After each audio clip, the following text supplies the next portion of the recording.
Hello, I am popping by today because it is Gemini full moon time, and this particular moon is actually a lunar eclipse. Well, a partial lunar eclipse, so it does bring with it a little extra potency, which I always love about a moon.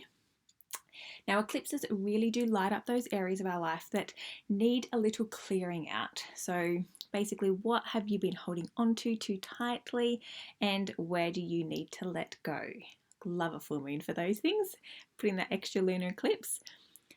Now, I want you to kind of think about it though as a beginning of your end of year clear out. I mean, we all do it at the end of the year, we wrap everything up ready to start our new year. So, this actual lunar eclipse is going to help us do that. Now, the Gemini full moon will reach its peak this Monday on the 30th at 8:29 p.m. in Sydney, and it will be 9:29 a.m. here in the UK. Now, this partial lunar eclipse actually marks the change in an eclipse cycle. So it is the first that we're going to have in the Gemini Sagittarius combo, because over the last sort of 18 months we have had it in Capricorn and Cancer. So you might feel a little bit of a change coming with this eclipse. Now, Gemini is the sign of the twins. No, and this is not about split personalities. It actually represents the duality of life, particularly reminding us that we are human beings.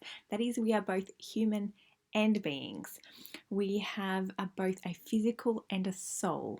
So, during this lunar eclipse, look out for what stirs up both physically and spiritually for you.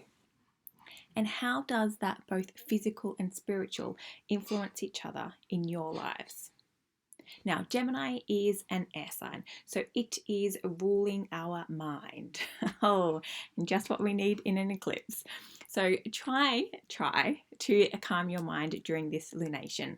Our mind is what creates all of those stories that we tell ourselves about ourselves or about events and situations. Now, these stories can actually create a lot of stress and anguish.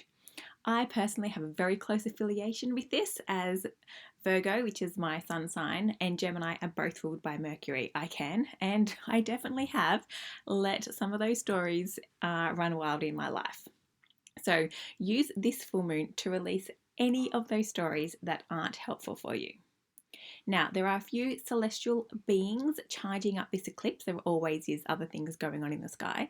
Now, the two that I really want to talk about is the Black Moon Lilith, which basically is like a marking between here and the moon.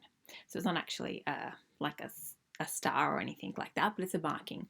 But this actually allows any repressed emotions to come to the surface so we can heal them and let them go, which I just think is beautiful around a full moon time.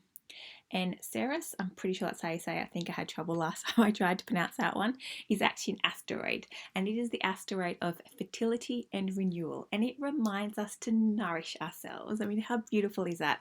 So get out in nature, practice self-care, and eat food that revitalizes you. I mean, I know, if we must, hey? Now, look to nature. I always say this every full moon, but it's really nice to have that grounding. So if you're in the northern hemisphere, you will see, like I'm seeing it at the moment, animals are preparing for winter. In the southern hemisphere, life is blooming as you're emerging for winter. So really use this to focus on the foundations that you need to lead yourself into 2021. Now, use this lunar eclipse to clear away any of those behaviors, relationships, habits, and yes, even physical things, to make room for new things in your future. If we're so full and crowded, we can't allow new things in. So really harness this full moon to allow that release. Focus on those fundamentals. Think love, money, security, well-being. What is stopping you from fulfilling the needs in this area? Oops. What is stopping you from fulfilling needs in this area? You can work to free yourself of these things over the next month. So if you pay attention to what comes up during this lunar eclipse, you don't have to let it all go within sort of the 48-hour period of the full moon. You have the whole month to work through that. Now, with all this air energy, Geminis are known for changing their minds rather quickly. So, your feelings over the next few days may run hot and cold. So, please make sure any decisions that you are making, like all those things you're wanting to get rid of, are not made in that hot or cold area, but actually from a nice warm position. Remember, all of our decisions have consequences or rewards, and make sure that you're choosing ones that actually have rewards. Now, the one thing lunar eclipses are good for is putting us where we need to be. And as I say with all moon energy, but particularly with lunar eclipses, you will be moved. So I would suggest very strongly be willing to be moved, and it will be so much more enjoyable. Have a fun full moon, enjoy your weekend, get out in nature, relax, and start letting things be released.